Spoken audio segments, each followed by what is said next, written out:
So we got this email from a listener. Okay. And they were talking about Isaiah's vision from 2 Nephi chapter 16 in the Book of Mormon. Yeah, I remember that one. It's pretty incredible, huh? It really is, yeah. It's one of those things that, like, just sticks with you, you know? For sure.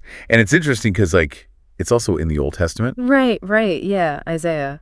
It's in both. Yeah, but, like, seeing it through the Book of Mormon lens kind of gives it a whole new layer, I think. Absolutely. Yeah. It adds this, I don't know, it's like a deeper context or something. Yeah, for sure. So, like, for those who maybe haven't read it in a while or, like, are just hearing about it now, how would you describe what Isaiah actually sees in this vision? Well, it's pretty intense, right? He sees the Lord like on this super high throne, high and lifted up. That's how it's described in verse 2. Wow. And he's surrounded by all these seraphim, you know, those angelic beings. 6 wings. Right? That's the one. Yeah. So you can already tell, like, just from that description, it's not your average Tuesday afternoon, you know? Definitely not, no. And then there's that part where they're all like, holy, holy, holy is the Lord of hosts. The whole earth is full of his glory. Right. Verse 3. Yeah. It's like this incredible declaration of God's holiness and power. It's got to be just awe-inspiring to witness. Totally. Yeah. And it's not just like a quiet reverence either. There's like actual physical reactions happening too. Oh, yeah. In verse 4, Isaiah says, the posts of the door moved at the voice of him that cried, and the house was filled with smoke. It's wild. It's like this all-encompassing sensory experience. Exactly. It's not just about seeing or hearing. It's like feeling the very presence of the divine. And it's in that moment that we see Isaiah's reaction, which I think is what really resonates with people. Oh, totally. I mean, think about it. You're face to face with this incredible power and holiness. How could you not feel totally inadequate? Yeah, he says, woe is unto me. For I am undone, because I am a man of unclean lips, and I dwell in the midst of people of unclean lips. For mine eyes have seen the King, the Lord of hosts. Verse 5. Yeah, it's like this raw outpouring of realizing your own imperfections when compared to God. It's like that moment you realize you're not as good as you thought you were. Exactly. And that feeling of being unworthy, it's something I think a lot of us can relate to. Absolutely. Yeah. Especially when we think about our own spiritual lives. For sure. Like, we all fall short sometimes. You know, we make mistakes. We have these flaws. And then to be confronted with that pure holiness, it's got to be humbling. To say the least. But then we see this amazing act of grace. Yeah. One of the seraphim flies over to Isaiah with a live coal from the altar. Verse 6. And touches it to his lips. And he says, lo, this hath touched thy lips, and thine iniquity is taken away, and thy sin purged. That's verse 7. Wow. So powerful. It's like this symbolic cleansing. Right. It's this purification ritual that prepares Isaiah for his calling as a prophet. Which makes me think, like, do we have those moments in our lives?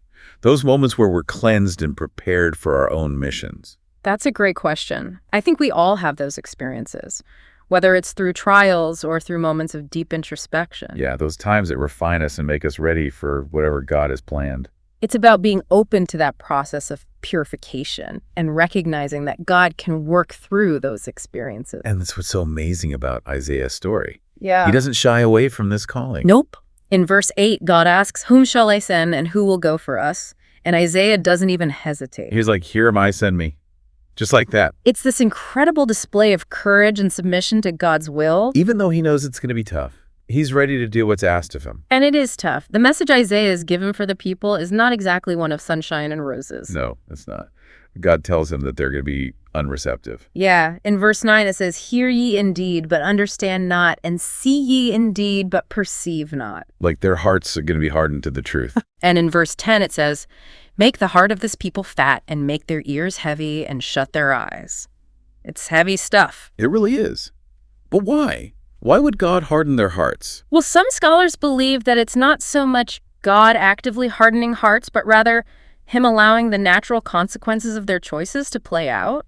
So like their own actions are what lead to this spiritual blindness. It's like repeatedly ignoring the truth eventually makes you less able to recognize it, you know? It's like tuning out a certain sound after a while, you just stop hearing it. Exactly. And Isaiah even asks, Lord, how long? And the answer's pretty bleak. Yeah. Until the cities be wasted without inhabitant, and the houses without man, and the land be utterly desolate. Verse 11. That's a pretty dire consequence for not listening. It's a reminder that our choices have real consequences.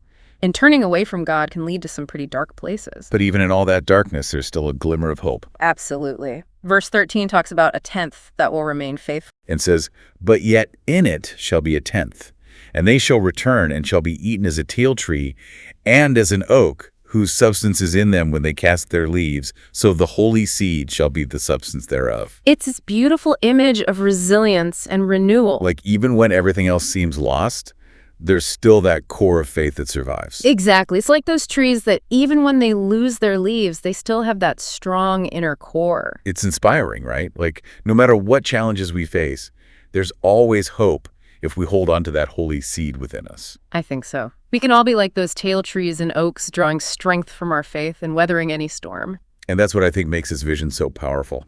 It's a reminder that even in the face of darkness and unworthiness, there's always grace and hope. Couldn't have said it better myself. Well, thanks for joining us today. And if you enjoyed this discussion, be sure to follow our podcast and subscribe for more. See you next time. Bye. Bye.